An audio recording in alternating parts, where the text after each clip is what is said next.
Hata siku kulisemekana watu ya Raila wanataka mazungumzo, mimi kwa sababu huyo mtu ninamjua anaweza kutuchanganya kwa mazungumzo. Si mnajua yeye anaweza kutuchanganya? Mimi nikaambia rais hapa kwa mlima niko na watu wawili wale naweza amini, ambaye wakiwa hapo hawezi changanya sisi. Nikasema ni huyu sasa Barire Karida na Kimani Ichung'wa. Na ile mazungumzo imeenda mzuri, hatu kuchanganywa. Huyu Karida mimi nilimwamini kwa sababu hata tukipigana na watu ya kahawa yeye hawezi usiwa uoga. So nilijua hata hiyo watu ya Azimio huyu atakondoa macho. Na wakiwa na Kimani Ichung'wa wametuwakilisha pale tusichengwe. Najua tulikuwa na wasiwasi kidogo kwa sababu ya ile maneno ilikuwa imefanyika hapo mbele.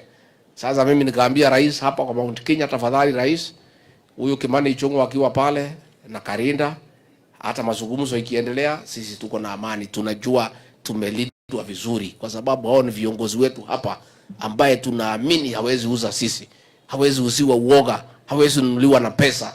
Ni viongozi ambaye wamekomaa na wamekuwa tested and we can trust them kwenda kutuwakilisha. And Karinda na Kimani Ichung'wa, well done, mlituwakilisha vizuri.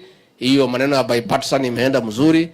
Mumepitisha Raila atafutiwe ofisi kule bunge, atoke kwa barabara, apate mshahara na gari, apige kelele kutoka bunge. Apige kelele asubuhi, saa 8 jioni, kesho kutwa tuendelee. Lakini mambo ya barabara ndio tulifanya nini? Na mambo ya kuharibu mali ya watu. Si Raila atengenezewe ofisi pale bunge? Atengenezewe ofisi hapo, aende aseme hii ni mbaya,